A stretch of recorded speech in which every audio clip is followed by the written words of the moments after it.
There is a moment the empath cannot escape a threshold of silence the soul reaches after too many attempts to be understood.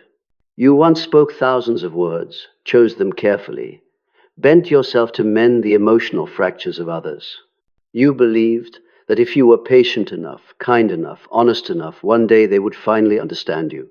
But then, one night, without anyone doing anything, something inside you simply stops. Your heart no longer races, no longer trembles at the fear of being misunderstood. A strange calm spreads within, not because you've won, but because you no longer wish to play. You realize you no longer need to explain. That moment is not failure, but a kind of spiritual awakening, an invisible shift Carl Jung called an antiodromia, when an energy pushed to its extreme reverses itself to restore balance. For years, you lived as an emotional translator, predicting others' moods, softening your tone, choosing your words carefully, rearranging truth so no one would feel uncomfortable. You thought it was love, but it was survivor. Because in the empath's world, you were taught that love means endurance, understanding means forgiveness, and silence means maturity. Yet Jung knew this was not true compassion. It was unconsciousness disguised as virtue. For when you constantly bend yourself to be understood, you cease to exist as yourself. You become merely the image others feel safe looking at. And when the soul realizes this, it stops not to retaliate, but to preserve itself. The moment the empath stops explaining is the moment all false structures begin to collapse. Relationships built on endurance, love built on control, and roles maintained by kindness. Because when you stop speaking, the world around you must finally face the echo of truth. There is no longer you to soften it, to carry it, to translate it. Jung once said, "No one can become whole while still identifying with a role." And when the empath steps out of that role, the world trembles not because they've grown cold, but because they are no longer willing to carry the burdens of others as their destiny. It is in that moment, the moment your silence thunders through the unconscious, that you begin to live authentically.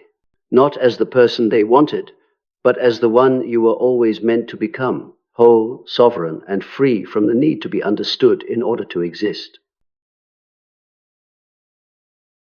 Part Y. The fatigue of the one who must always be understood, and the roots of endless explaining. There is something few people notice. Most of an empath's life is shaped not by choice, but by the instinct of emotional survival. From very early on, they learn to read nuances, pick up signals, anticipate, and calm the air before the storm breaks. They become so attuned, they can sense a glance, shifting direction, a hesitant breath, an invisible change in a room's energy. This isn't magic, but an adaptive mechanism deep in the unconscious. If I understand others first, I will be safe. And so explaining becomes both weapon and shield. In adulthood, this doesn't disappear, it becomes more refined. The empath steps into the adult world carrying a healing habit that they don't realize is hurting themselves. At work, they shoulder the emotional responsibility of the whole team. In love, they are always the one who tries to clarify, reconcile, interpret every anger, every misunderstanding. And in the family, they become the only one keeping everything from falling apart. Precisely because of this, they are the first to collapse. For they don't realize the energy they burn is not only to maintain connection, but to maintain an illusion that if they explain enough, they will be understood.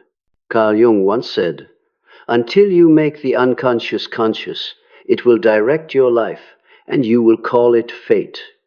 The empath is the most vivid example.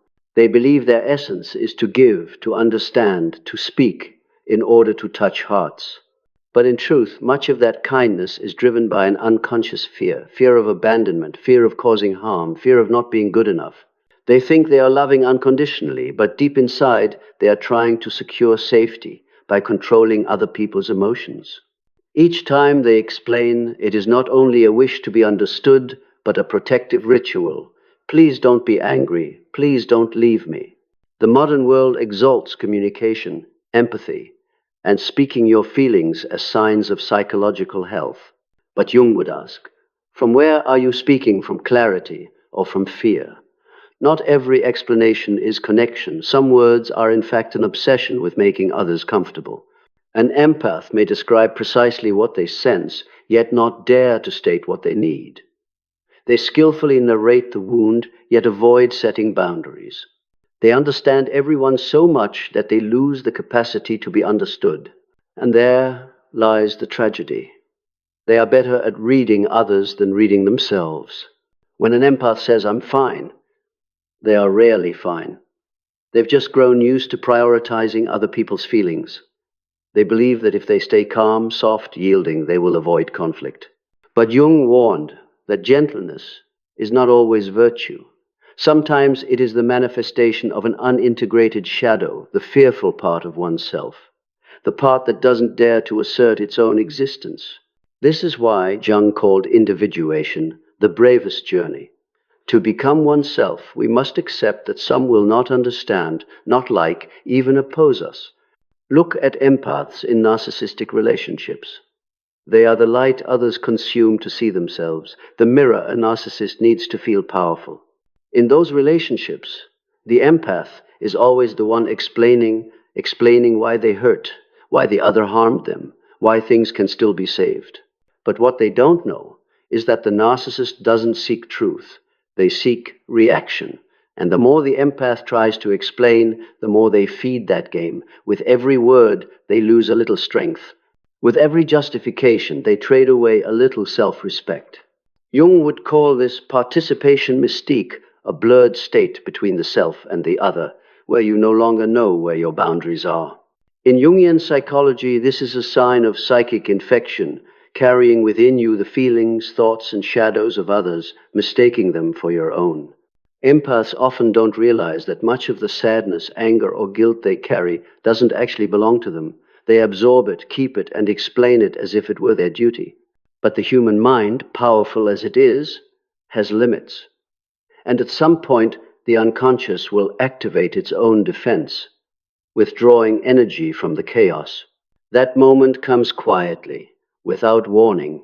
You no longer want to explain, no longer want to reconcile, no longer want to prove you mean well. You just feel too tired to continue. Jung would say, this is the soul reclaiming its sovereignty. When a person over-identifies with the role of the good one, the unconscious creates counterforce to pull them back to center. After years of erasing themselves to keep the peace, empaths begin to feel empty, even cold. They think they're changing, becoming worse. But in truth, they are waking up. For true compassion is not carrying others' emotions for them, but respecting their process. And this can only happen when the empath stops explaining, stops intervening, stops translating other people's emotions into more palatable language. The fatigue of needing always to be understood is not merely a personal feeling. It is the symptom of a culture that prizes pleasing over truth. Society teaches us, if you make someone uncomfortable, you are wrong. If you are misunderstood, you must explain. If someone is hurt by your words, you must apologize. The result is a generation of empathic souls learning to lower their frequency to fit others. But Jung foresaw the consequence. When the soul is forced to shrink, the shadow swells. Shadow here is not malice, but life energy, repressed anger, sorrow, the longing to be oneself. When the empath stops explaining, they do more than end a behavior. They break a collective ritual. The world that once depended on their softness to remain balanced begins to wobble. Those who were used to being understood without speaking start to panic. They accuse you of changing, becoming distant, cold. But in reality, you are returning to your true shape.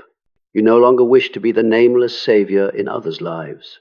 You no longer want to fix their feelings so they'll love you more. You simply want to be yourself without a license granted by their approval. And in that very moment, things start to collapse, not because you destroy them, but because you stop holding them up. In Jung's depth psychology, all psychic structures tend towards self-regulation. When you withdraw energy from an imbalanced bond, it disintegrates in order to restructure. Collapse is not punishment, but a rite of purification. Those who cannot bear truth will leave. Relationships that relied on your sacrifice will dissolve. And in that space, you begin to hear yourself again, the sound long drowned out by the noise of explaining. Jung once said, "One does not become enlightened by imagining figures of light, but by making the darkness conscious." When the empath stops explaining, they shine light onto their own darkness. The part that made them believe their worth came from being understood, needed, loved. But when they see that truth, something miraculous happens. They no longer need to be understood to feel they exist. They can sit in silence without feeling abandoned. They can say no without trembling. They can let others be angry without feeling guilty. This is the beginning of freedom, a freedom that does not come from being accepted, but from self-acceptance. In a wider frame, this is a psychological evolution, from unconscious empathy to conscious empathy. Jung called it conscious relatedness, where you no longer dissolve into the other, but meet them from a steady inner center. You understand them without needing to make them comfortable. You feel their pain without taking it on. You tell the truth without asking permission. This is mature empathy, a union of kindness and spiritual sovereignty. Only when you reach this point does your silence become the most powerful language. Therefore, the opening of this journey is not the end of kindness, but its rebirth. The empath stops explaining not because they've stopped loving, but because they've learned that real love needs no justification. They no longer wish to be understood in someone else's language. They want to be present in their own frequency. And the world, even if it does not yet understand, will be forced to redefine them, no longer the rescuer, but the self-rescuer. For the truth is, when the empath stops explaining, they do not make the world collapse. They only make the artificial parts of that world unable to stand. And that is the beginning of a new order where empathy is no longer sacrifice, but awakening. Part 2. When the world begins to collapse and the truth behind the fear of being misunderstood. When the empath stops explaining, not just one relationship changes, an entire subtle power system around them begins to crack. For the empath's existence has long served as an invisible supporting structure. They are the buffer of every conflict, the emotional filter that helps others avoid facing their own truth. When they become silent, those who once hid behind their forbearance are exposed naked, without disguise. This is why an empath's silence frightens others. It no longer shields the truth. As long as you are explaining, you are doing the unconscious's work, maintaining the illusion that everything can be understood, that if you are wise enough, you can salvage it. But when you stop explaining, you begin bringing the unconscious to light. Your silence declares, "I will no longer do the work of the collective unconscious." And as you withdraw, those around you who are used to your carrying for them must confront their own shadow. Think of a relationship in which you once gave your all. When you kept talking, clarifying, persuading, the other still had places to hide. They could blame, play the victim, feign confusion, and you would continue your role as healer. But when you become silent, they lose the script. No more lines to lean on, no voice to cling to, no reaction to control. In that moment, the emptiness within them takes shape, and it is terrifying. They panic because they no longer have anyone to mirror themselves in. By stopping speaking, the empath inadvertently causes other people's masks to fall. Jung called this a social enantiodromia, a reversal of energy between poles. In an interactive system, if one side constantly brings consciousness, the other lives in unconsciousness. But when the conscious side withdraws, the unconscious side is forced to awaken. This explains why those who controlled, manipulated, or depended on the empath often collapse when they no longer receive responses. They lose the mirror that fed their ego. Their world, built on being understood by someone else, suddenly becomes meaningless. The empath does not intend to cause that collapse. But the universe doesn't concern itself with intention. It operates by balance. When you withdraw energy from lopsided relationships, every structure that relied on you will shake. Some who once seemed strong now panic. Some who condemned you as too sensitive can no longer bear your silence. They say you've changed, but in truth they are facing their own shadow, the part you once unconsciously carried for them. Jung described this with a parable of two hedgehogs in winter. Too close, they wound each other. Too far, they freeze. Empaths once lived at zero distance, too close, too merged, too understanding. Their silence is not retreat, but the establishment of a right distance, far enough to protect the soul, close enough to keep compassion. For those who rely on emotional manipulation, this distance is a threat. It makes them realize true connection never existed. They only knew control through your responsiveness. When the empath becomes silent, the first thing to collapse is not affection, it is illusion. The illusion that understanding each other equals safety. The illusion that forgiveness can save everything. The illusion that kindness can do the work of awareness. And when these illusions dissolve, the empath's world shudders. They begin to experience a disorienting question. If I am no longer the one who explains, who am I? This is the stage Jung calls nigredo, entering the dark. It is when the old ego dissolves to make space for the self, the whole. In reality, this stage is painful. The empath may feel guilty for not reacting as before, feel estranged from themselves, even suspect they have lost their heart. But it is only the death of the old ego, the one that believed love is endurance. This silence, at depth, is the purification of the soul. Jung called it suffering consciously. Instead of unconsciously enduring by pleasing others, you now suffer consciously by allowing things to fall, standing still without intervening. Watch how the world reacts when you no longer try to be easy to understand. Some will leave in anger. They need you weak, speaking, proving you are still dependent. When you stop doing that, they feel invisible, for in their eyes, your value lay in serving their needs. When you stop serving, they call it betrayal, but there are others who watch in quiet and slowly change. They realize your stillness is not distance, but an invitation to awaken themselves. That is the beginning of new bonds, ones that respect spiritual distance. Once in this phase, the empath begins to recognize a painful truth. Not everyone wants to be understood. Some only want to be right. Some use your empathy to avoid taking responsibility for themselves. Some need you to translate their emotions because they are not mature enough to do it alone. When you withdraw that service, they collapse. But that collapse is necessary, for without it, there is no awareness. Jung said, "We cannot save anyone from their fate. We can only shine light on the path they are walking." Your silence is exactly that light, not soothing, not illusory, but honest enough to sting the eyes. At the depth psychology level, what's happening is not only a behavioral shift, but an archetypal energy migration from the caregiver to the sage. At the caregiver layer, you love by protecting, soothing, explaining. At the sage layer, you love through clarity and boundaries. You don't rescue, you reflect. You don't comfort with words, you comfort with presence. This is the transition Jung saw as prerequisite for individuation, becoming yourself without the role. But the journey is not romantic. When you stop explaining, the world will test you. Old people return to check whether your silence is real. They provoke, feign weakness, say things to make you feel guilty. They won't accept your change, it threatens their role in the system. Jung would call this an extinction burst, the ego's last flare when its power is threatened. Observe, but do not engage. React, and you re-enter the old game. Stay silent, and their energy dissolves into nothing.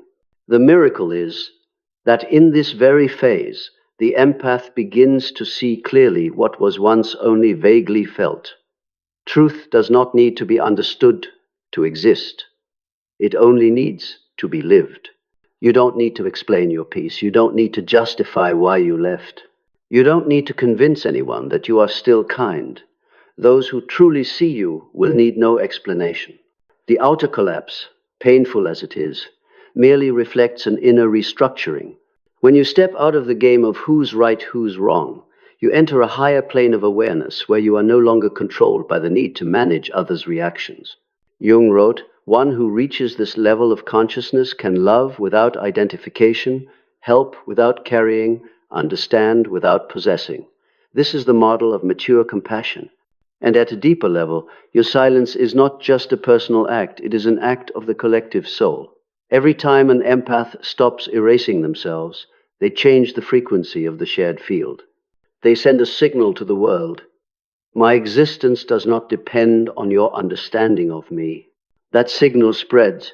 It moves other souls, exhausted from explaining, to start listening to themselves. This is what Jung called an archetypal contagion of inspiration. When one person attains a higher degree of self-awareness, they catalyze collective awakening. Your silence does not only save you, it rescues an entire system from the pathology of pretense. The world doesn't need more skilled explainers, it needs people who dare to be silent and still be present. But this silence is not a retreat from humanity. It is a return to humanity's essence, where words are replaced by tacit understanding between two mature souls. When you reach this stage, you no longer need empathy to connect, because you have become the very energy of understanding. You no longer need to prove you are good, because you have surpassed the need for recognition. And precisely then, your peace becomes a threat to those who still need chaos to feel alive. Jung said, "There is no transformation without a preceding collapse." Indeed, when the empath stops explaining, their world collapses, but only to be reborn. What falls is not love, but the illusion that love must be understood to exist. What is lost is not compassion, but the version of compassion conditioned by fear. What remains, after all, is the soul's most primal shape, lucid, quiet, and free. This is the stage Jung called albedo, the whitening after the dense black, when the light returns, but not blinding. You begin to live from center, not from reaction. You listen without absorbing. You love without trying to save. You speak less, but each word carries weight. To others, this may be frightening, for they can no longer read you. To you, it is liberation, for you no longer need to be read at all. So what truly collapses when the empath becomes silent? Not the world. Roles, games, and relationships built on the assumption that you will always be soft. And as those fall away, a new world forms, where you no longer need to explain to exist, but only be present to live. This is the transformation Jung called from persona to self, from the social mask to the authentic being. Once that happens, nothing is as it was. The world collapses, but your soul rises. Part 3. Rebirth in Silence. When the empath becomes a builder. When the old world has collapsed the relationships, habits, and roles that once fed the explainer ego, dissolving into darkness, the empath enters a phase Jung called the dialogue with the soul. This is no longer a battle between you and others, but a meeting between you and yourself, for the first time without the mediation of being understood, without the duty to make others see you as good, right, or pitiable. That is when you realize the silence you thought was an empty space is in fact a door opening into the deep inner world, where the soul begins to teach you its true language. At first, this phase feels unfamiliar. After you stop explaining, you may feel as if you're living in two realities. The outer world, noisy, demanding, where people still play the game of who understands whom better. And the inner world, where there are no words, only sensation, intuition, and flashes of insight that flicker like hunches. Jung described this as the restructuring of the unconscious, when the parts that were repressed and denied begin to surface to be witnessed. For the empath, these are the parts once labeled selfish, cold, not compassionate enough. Now they return, not to destroy you, but to balance you. You begin to see clearly that kindness cannot exist without boundaries, just as light cannot exist without darkness. You realize that what you once called forgiveness was actually the fear of losing connection, that what you once called understanding was actually the avoidance of conflict. And then you recognize a deeper truth. Empathy is not that you can feel another's pain, but that you are strong enough not to dissolve into it. Carl Jung wrote in Ion that no one can truly sympathize who has not learned to keep a distance between themselves and others. Without distance, you no longer see them. You are only seeing your own reflection in them. This is what the empath most needs to learn after the collapse.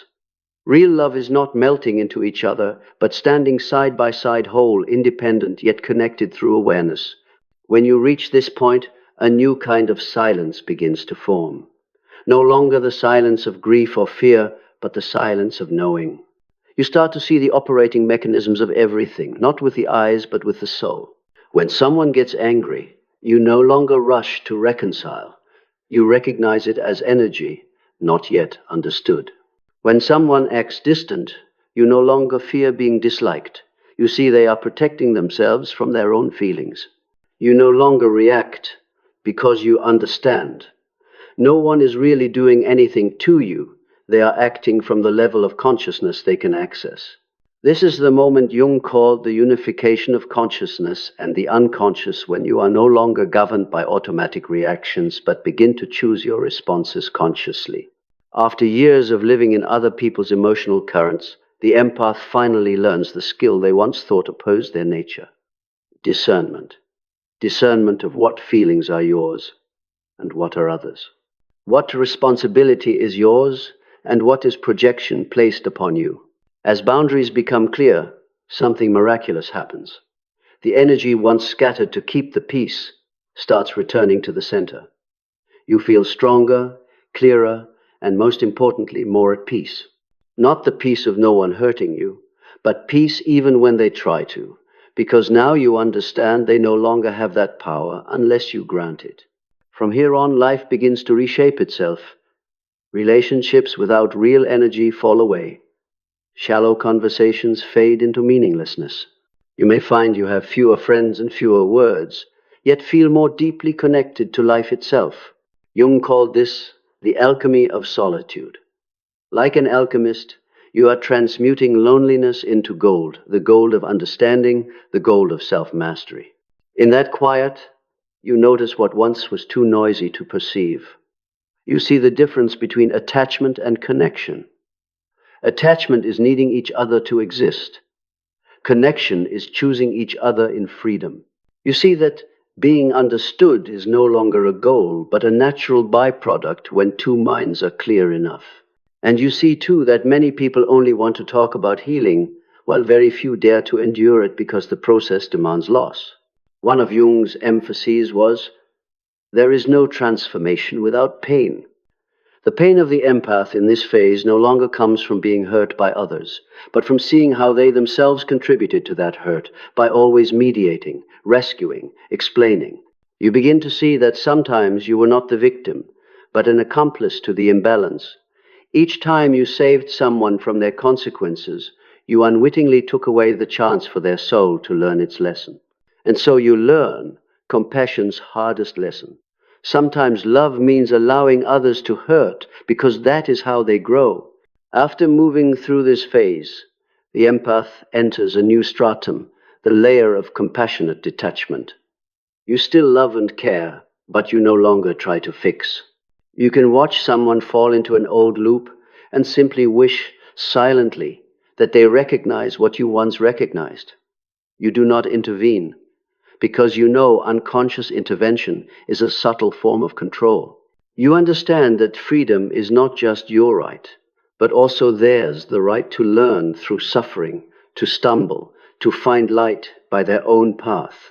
It is precisely in this stepping back that the empath becomes a builder. By ceasing to repair others, you begin to create a new reality.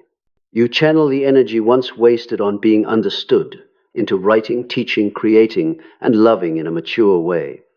That energy becomes art, philosophy, and service. Jung believed that when libido, the life current, is no longer trapped in the obsession of being understood by others, it transmutes into creative power. This is why, after collapse, many empaths suddenly flourish. They begin to live true to their primordial energy, the energy of a builder of consciousness. At this stage, your silence is no longer a wall, but a sacred space where those truly ready to grow can enter. You no longer need words to connect, because your energy itself has changed. You begin to draw different people, those unafraid of truth or depth, who don't need you to soften so they can be comfortable. These souls, friends, confidants, or new partners, come not to be understood by you, but to create with you. This is what Jung called mutual individuation, the process of two mature souls evolving together, free from dependency. The outer world, of course, remains the same, but your way of seeing it is entirely different.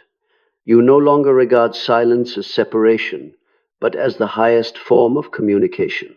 You no longer need to prove anything, because you understand truth does not need believers, it only needs to be lived. When someone misunderstands you, you smile. When someone attacks, you no longer react. Not because you are weak, but because you see that not every noise requires a reply. Jung wrote, "When we bring light into the darkness, we cease to fear the darkness. An empath's silence is that light. It is not escape, but witnessing. You witness everything: chaos, falsehood, manipulation without being pulled in. You become the conscious observer, and that is the highest form of spiritual strength. From here, the empath's path is no longer to live in order to be understood, but to live in order to understand more deeply. To understand human mechanisms, repeating patterns, and how the shadow operates within each interaction. You begin to see through a symbolic lens. People who come and go are teachers. Every relationship is a lesson in reflection. Every wound is an invitation to return to center. You stop asking, why did they do that? And ask, what part of me allowed this to exist? This question, Jung said, marks spiritual maturity. And finally, you grasp what previously sounded like mere theory. Silence is not the end of communication. It is the birth of true language. A language of presence, frequency, and wordless resonance. You start living your own truth without noise, justification, or certification from anyone. You live like light, not needing to be understood, only needing to shine. Jung said, "Do not seek the light, become the light." This is the result of stopping the explanations. You no longer seek someone to understand you, because you have come to understand yourself completely.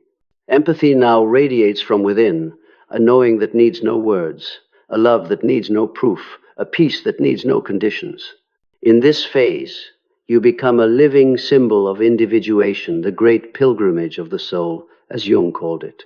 By stopping, the empath has finally begun to walk. No longer treading other people's paths, no longer using your breath to light their darkness.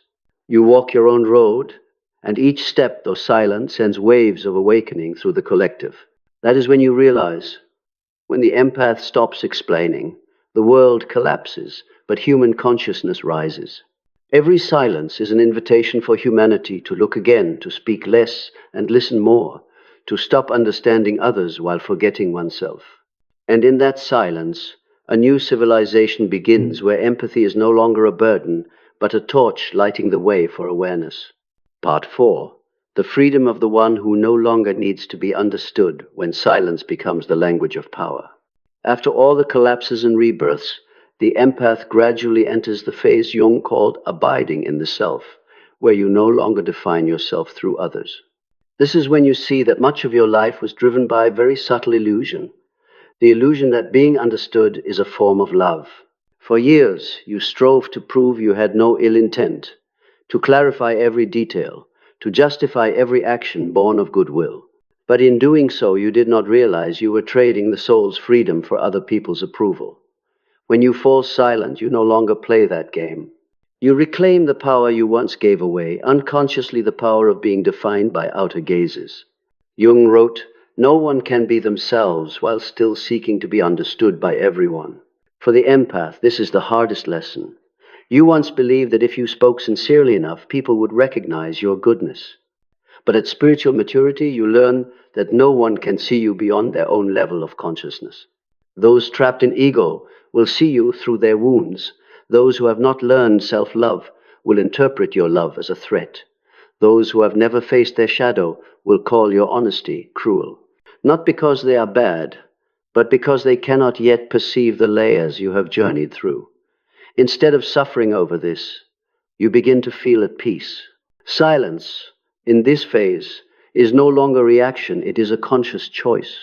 The empath is not silent out of fear, conflict, avoidance, or exhaustion.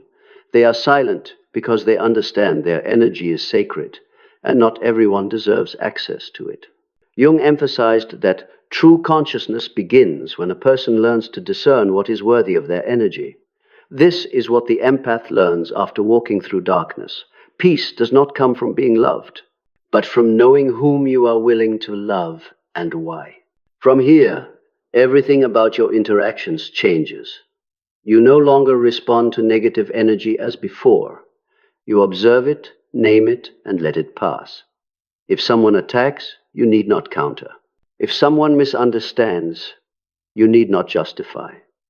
Because you understand that truth needs no defender.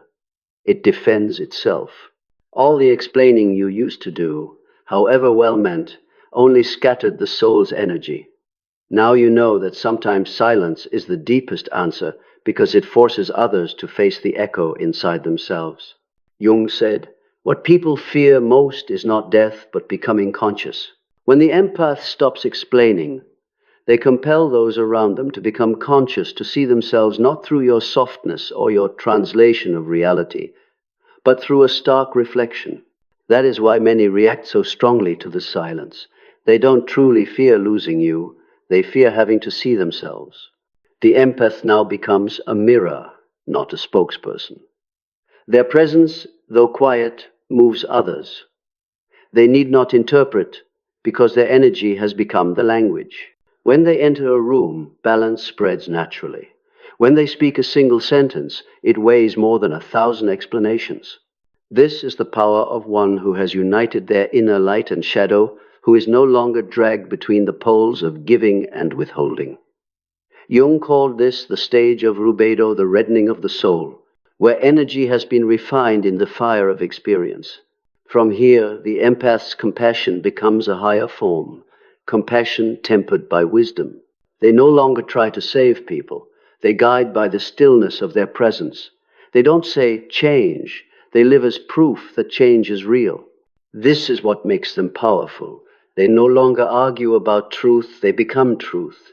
In ordinary life, this looks very practical. The one who always explained in relationships now knows to stop after saying something once.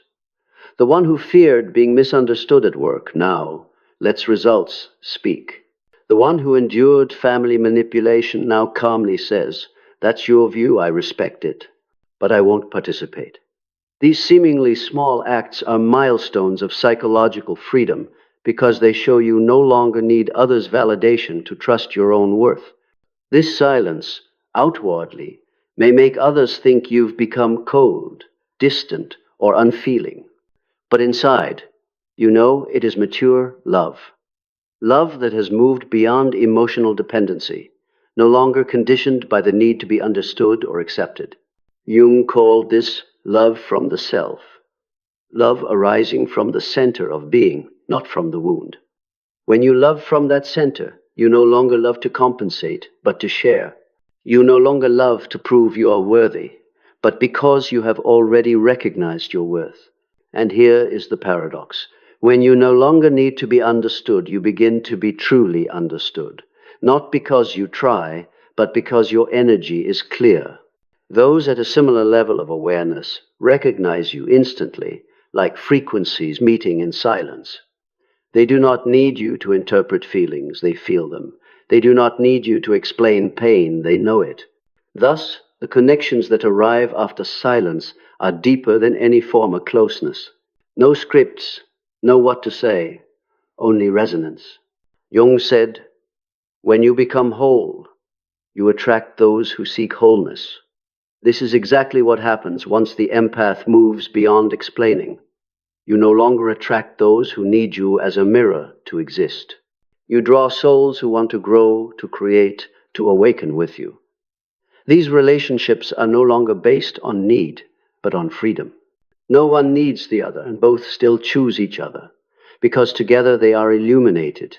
At a deeper level, the empath realizes their silence has become a tool for collective healing. In a world obsessed with noise where everyone wants to speak, to be seen, to avoid being forgotten, their silence reminds us that value lies not in voice but in the frequency of presence. When they enter a room and simply are, their energy slows others down, invites inquiry, and turns them inward. This is the most profound teaching, not through words, but through vibration. At this state, the empath is no longer pulled into the ego's small wars. They see drama, conflict, and manipulation, and simply smile. Not with scorn, but with the knowing that all of it is the unconscious playing out along a path of evolution. Jung said, "Every outer conflict mirrors an unresolved inner conflict." Knowing this, you stop fighting the world, because you know the only way to change it is to deepen awareness within. From here, the empath becomes a builder of new energy. They no longer live reacting to darkness, but radiate light through serene presence. Every act, a word, a look, a refusal carries symbolic weight because it comes from the center of consciousness, not from fear. This is the stage Jung called self in action, when the self is not only an inner state, but a living energy expressed in every interaction. On a metaphysical plane, this marks the union of individual and whole. The empath no longer feels alone against the world, but sees the world as part of themselves. They recognize that every soul walks its own path toward awareness, and that no one is truly unawakened. Each is simply at a different phase. This recognition brings deep humility. You no longer wish to teach anyone. You simply wish to live truthfully, for truthful living is the strongest silent lecture. Finally, the empath realizes silence is not opposed to communication. It is the foundation of authentic communication. Only when the mind is quiet can the heart hear. And when the heart hears, you begin to understand the world, not by reason, but by resonance. This is the language Jung called the language of the soul, a language that needs no explanation, only presence. At this point, the empath no longer needs to be understood to feel safe. They have moved beyond ego into the soul's freedom. Their silence is not a wall, but an open field where kindred souls can meet in peace, without roles, without reasons, only truth. This is the summit of individuation becoming whole. The empath is no longer an empath as a role, but an expression of awareness. They can see the darkness in humans and still believe in their light. They speak little, because they know what truly matters never needs many words. And so, silence, once a source of fear, becomes their home. There, they no longer need to prove, translate, or soften truth to be loved. They only need to be. And in that state of being, they find freedom, the freedom every soul longs for, reached only by those who dare to move past the fear of being misunderstood, the freedom of one who does not need to be understood, because they have come to understand themselves. Part 5. The Evolution of Consciousness, when the empath becomes a guide for a new era. When the empath has completed the journey from suffering to awareness, from explaining to silence, from dependency to freedom, a wholly new chapter of the soul opens. They are no longer merely someone learning how to survive in a noisy world, but a pathfinder, a keeper of humanity's spiritual map in a time of shifting consciousness. Carl Jung once said, "There is no awakening reserved for one individual alone. When one person becomes conscious, the world is raised a little." At a deeper level, empaths are not simply sensitive individuals. They are instruments of collective evolution, bridges between the era's darkness and light. In an age where noise overwhelms understanding and people seek recognition rather than awareness, the empath's existence is a paradox they feel the most, yet must learn not to be drowned by the collective's emotions. When they reach conscious silence, they become a still point within humanity's storm. As Jung said, only a soul that knows how to be silent can hear the world's breathing. This is not avoidance, but a higher form of service. Empaths no longer help by explaining or healing as before, but by holding a steady frequency amid chaos. In communities, they ease invisible conflicts. In families, they listen without judgment. In society, they perceive both sides of an issue and are not dragged into extremes. Jung called this the expression of the mediator archetype souls who can see through contradiction and restore order through awareness, not imposition. At this stage, the empath's energy no longer reaches outward to seek, it radiates naturally. Their presence begins to affect the environment without effort.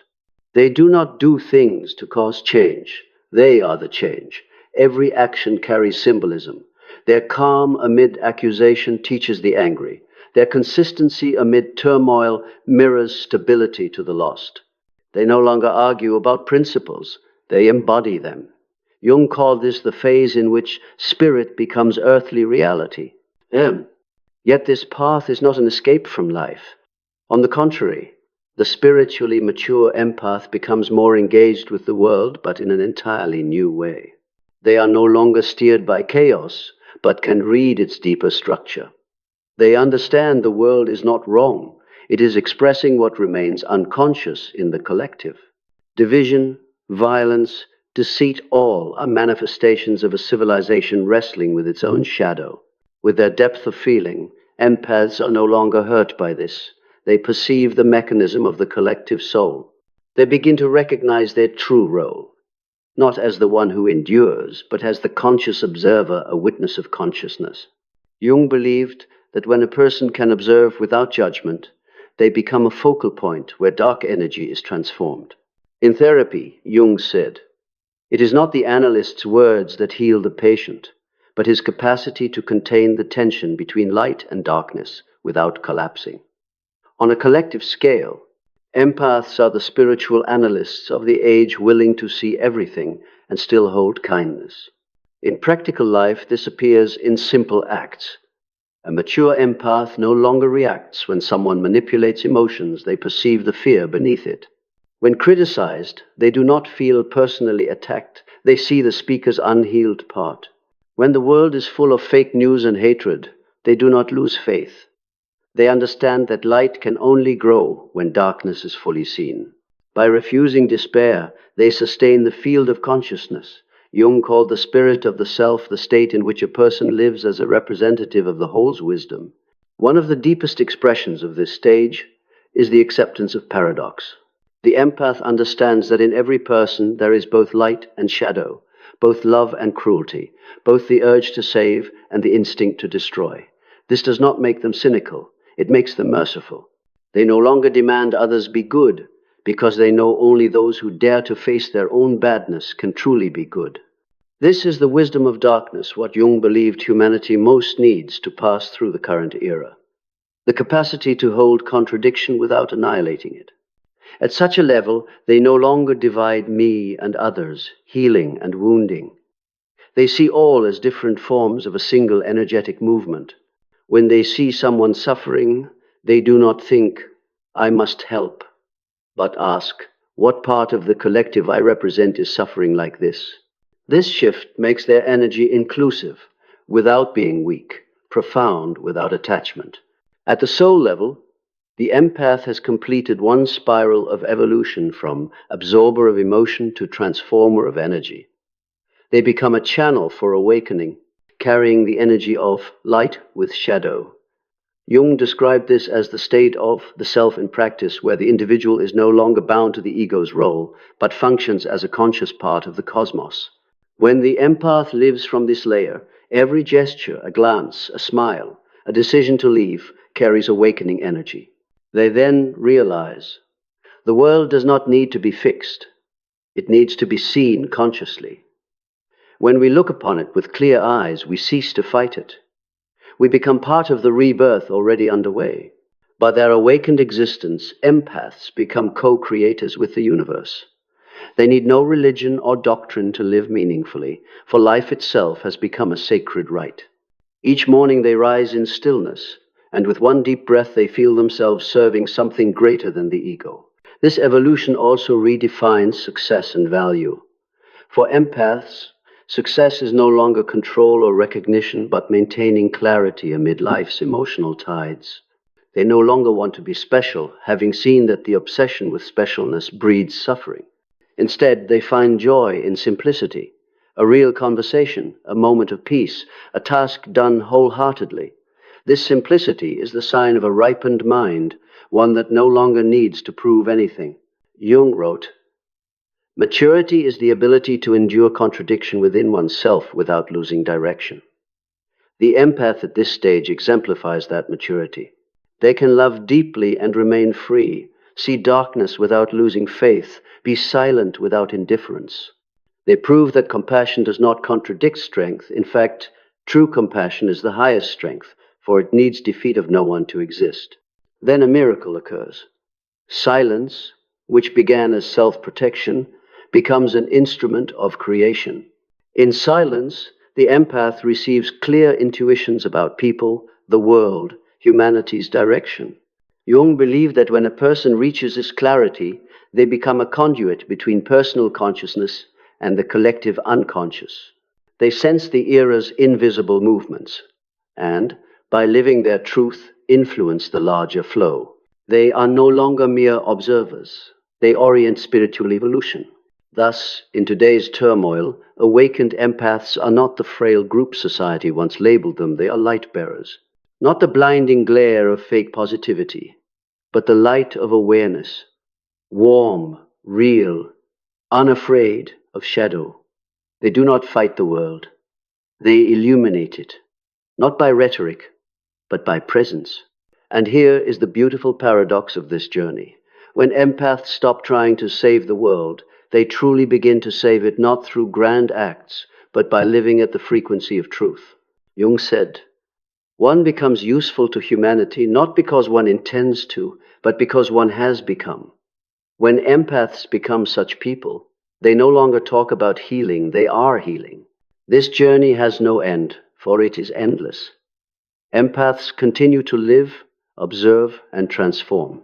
But now, life is not a series of trials to conquer, but a river to be fully traversed. They understand that every sorrow was essential to the right of evolution. Without years of explaining, they would not know the value of silence. Without imbalanced relationships, they would not have learned boundaries. Without being misunderstood, they would not have realized that truth needs no proof. And so they enter the final Jungian stage, integration, the union of the individual soul with the world soul.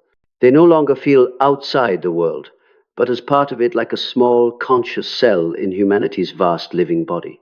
Every action, thought, and feeling is carried out with awareness, and this changes reality's structure around them in ways no one can measure, yet everyone can feel. In that world, the empath's last words are no longer "understand me," but "remember who you are." For they know no one truly needs to be explained, only awakened. This is their legacy, bringing light to others not through noise, but through profound quiet. In the end, the empath silence is not the conclusion of conversation, it is the opening of a new consciousness in which people learn to understand one another, not through words but presence. Not through argument, but through the energy of fear-cleansed love. And there, humanity, step by step, breath by breath, is led back to what Jung called the light of the whole, the state in which, after countless tragedies, the world finally begins to hear the soul's voice. Part 6.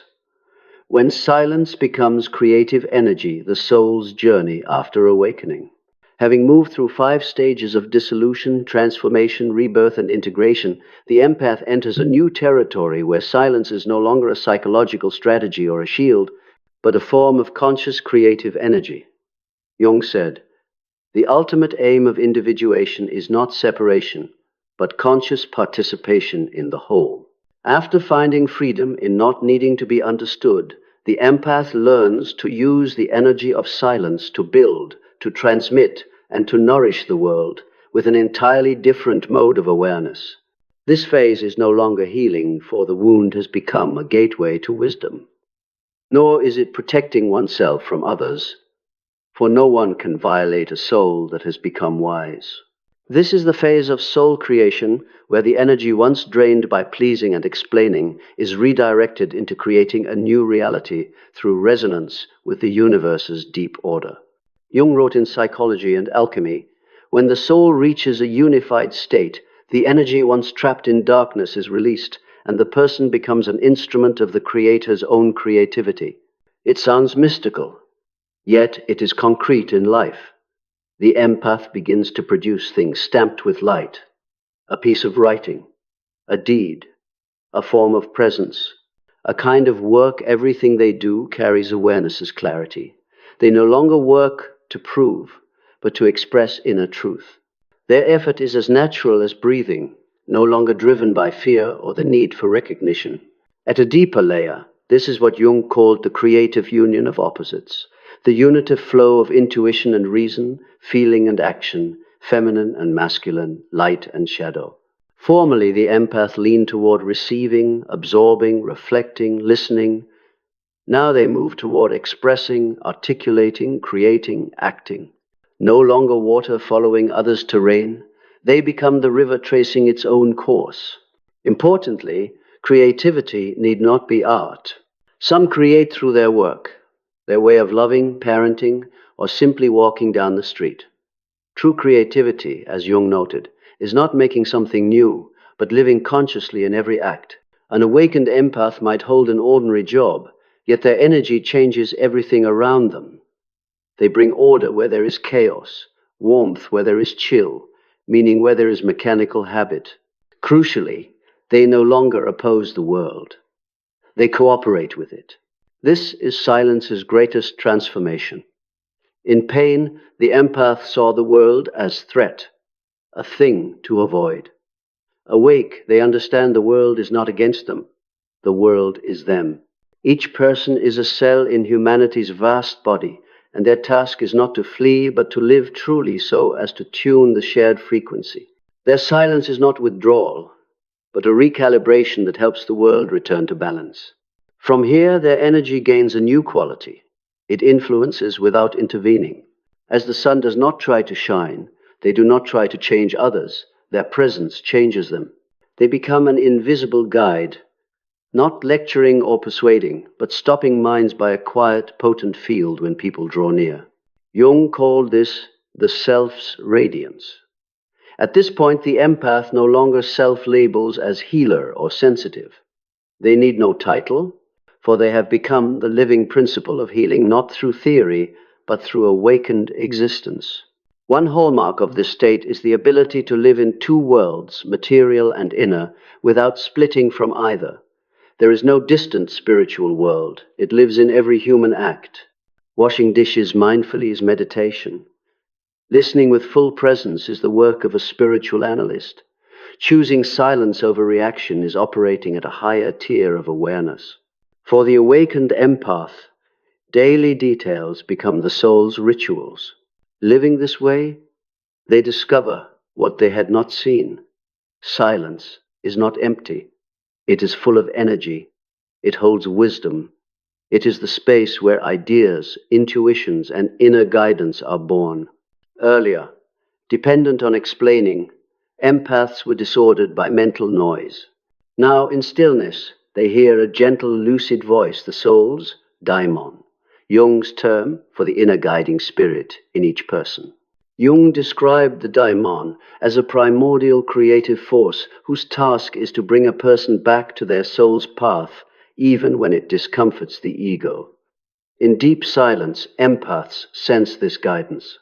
They no longer ask, "What should I do?" Answers arise from quiet intuition. Write, go, release, trust. Each time they obey, life moves with a strange ease, no longer struggle, but companionship.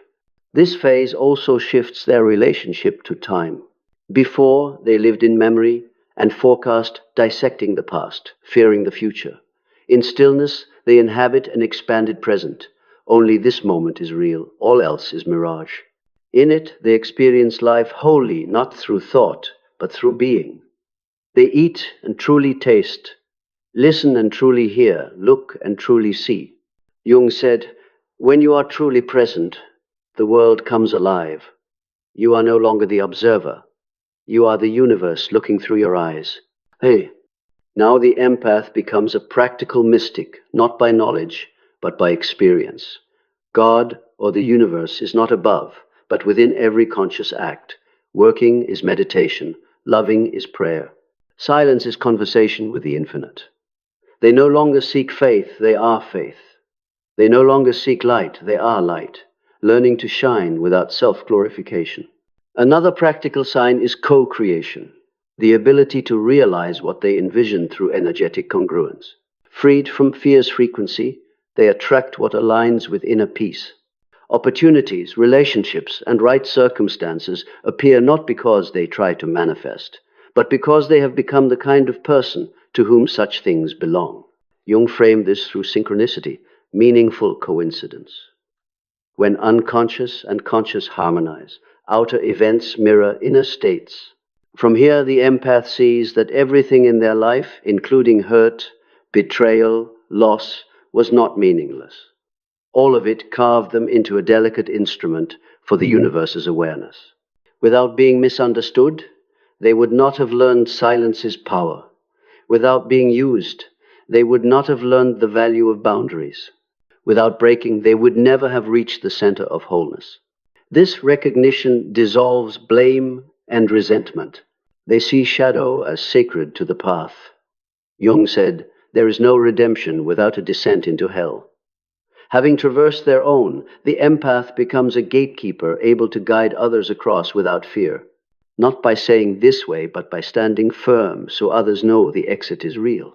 Their role now is no longer personal, but symbolic of collective evolution. They represent not only the sensitive, but the awakening portion within everyone. They are the image of humanity's shift from survival instinct to conscious living. By living truly, they transmit that love is not dependency, but a state of free mind. By being silent, they prove power lies not in speech, but in keeping peace amid turmoil. By forgiving without returning, they teach that letting go is not weakness, but trust in the universe's deep order. Finally, as empaths fully merge with the universe's creative energy, they no longer ask, "Who am I?" The question dissolves in lived reality. They no longer seek life's meaning. Life itself is meaning. They no longer thirst to be loved, they are love. They no longer need to explain or to be silent. They have become the quiet between the universe's breaths, where all sound begins and ends. They understand that everything humans seek, peace, love, truth, is not far away, but within this pure awareness. They smile at others, still debating, proving, striving to be understood, knowing that all will arrive here to a silence no longer frightening but full of life. Jung wrote in Memories, Dreams, Reflections, "In the end, what remains is this: I am not I. I am life become conscious of itself." This is the empath's true destination, not a higher perch over anyone, but complete immersion in being, where no boundary remains between the feeler and what is felt. Here, silence is no longer a choice, but essence. Everything else, words, actions, thoughts, are small waves rising from the soul's still ocean. They no longer need to be heard, seen, or remembered, because simply by being, the world is touched by light. Thus the empath's journey closes not with applause, but with profound quiet. This quiet is not an end, but the beginning of another cycle in consciousness's evolution. Every soul that learns conscious silence becomes a nucleus for collective awakening.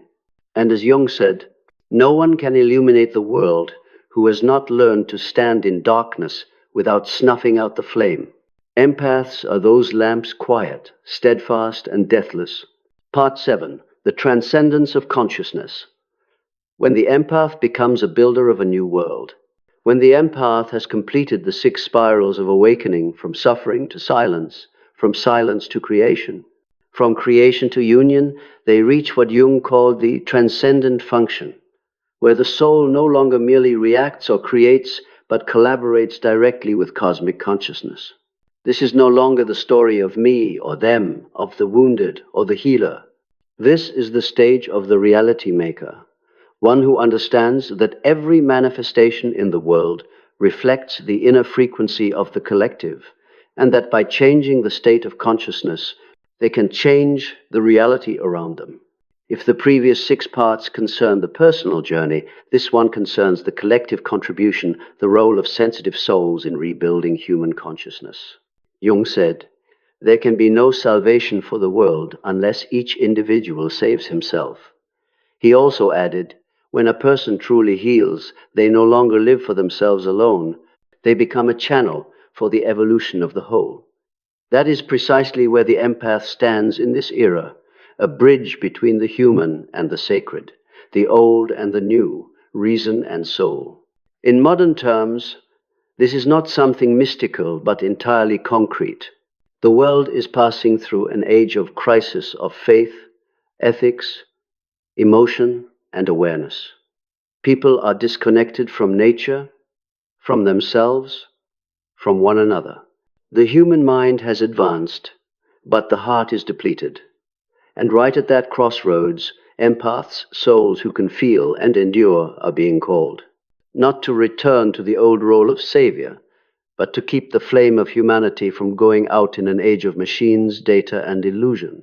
Jung foresaw, "The future of humanity depends on the rebirth of the spirit through psychology." He was not speaking of religion, but of an integrated consciousness where reason is not split from soul, science not split from intuition, the individual not split from the collective. And empaths, having traversed all strata of pain and illumination, are the first to carry this energy. They are no longer lost between the extremes of material or spiritual. They walk between both worlds as torchbearers, lighting a new path for humanity. At the deepest level, this stage is the transformation of the empath into the visionary.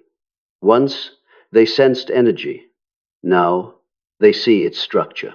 Once, they were swept up in emotion. Now, they read energy's language. They understand that every event, every crisis, every person who appears in their life holds symbolic meaning, not to hurt them, but to expand perception. The world is no longer a place to be endured. It becomes a metaphysical mirror reflecting the soul's evolution. From here, they begin to live in responsible awareness. No longer, "I need to heal," or "I need to protect my energy," but "What can I contribute to the evolution of the whole?" And that contribution requires no grand gestures. An awakened empath can transform an entire space simply by being present.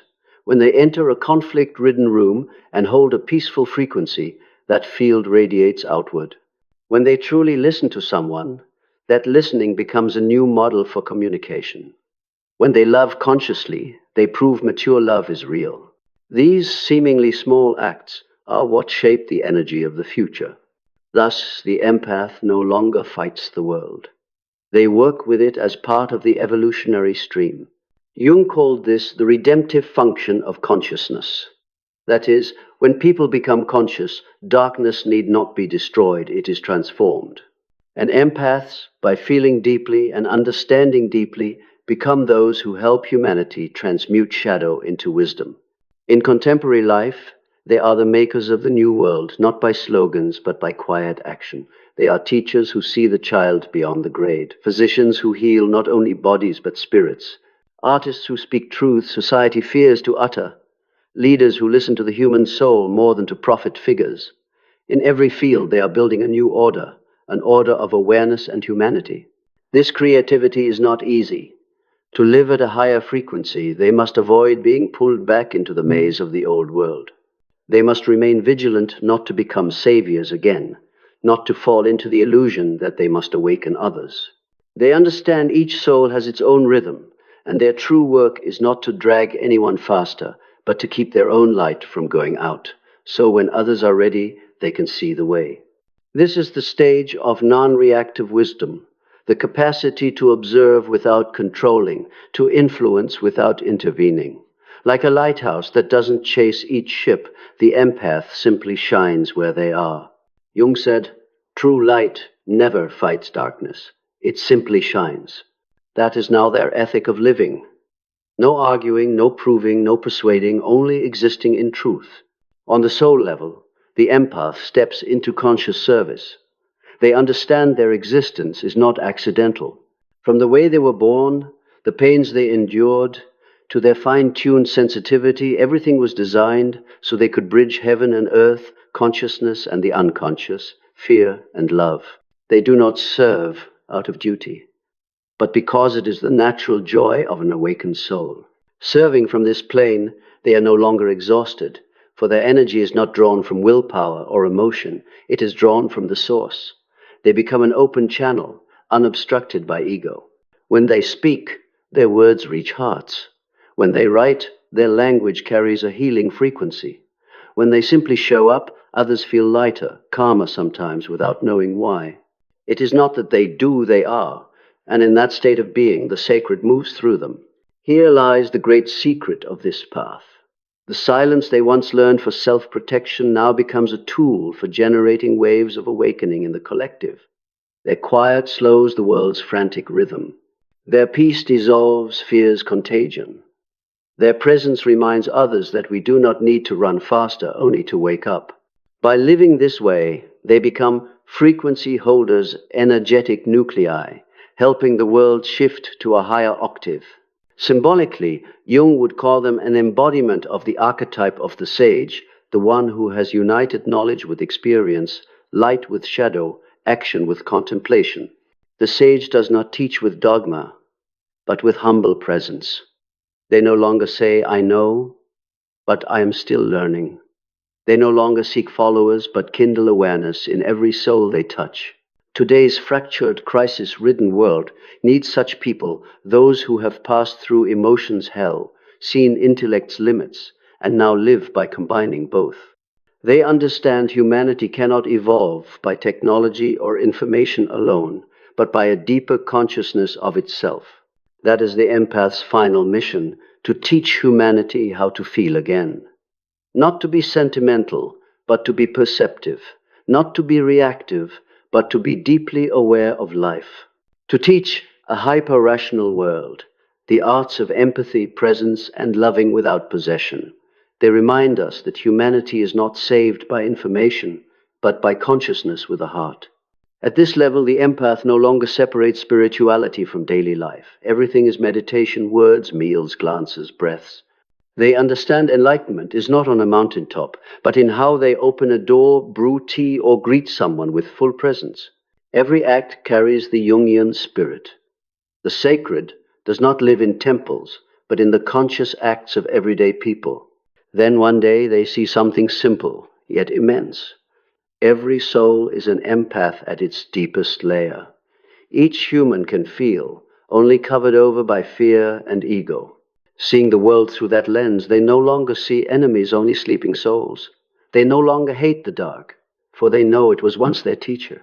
They no longer try to escape the world, because they understand heaven is nowhere else, it lies in human consciousness harmonized on this earth. And the journey closes not in silence, but in a chorus of consciousness, when the empath is no longer alone in awakening, but recognizes countless souls around the world rising in the same frequency, the same light. They need not know or meet one another. By standing in truth, they weave an invisible network, the lattice of light of a humanity being reborn. Jung said, "When enough individuals become conscious, the collective changes without revolution. After all, empaths are the seeds of that revolution, a quiet revolution begun not by gunfire, but by breath, by awareness, by silence. And in that silence, a new world is forming.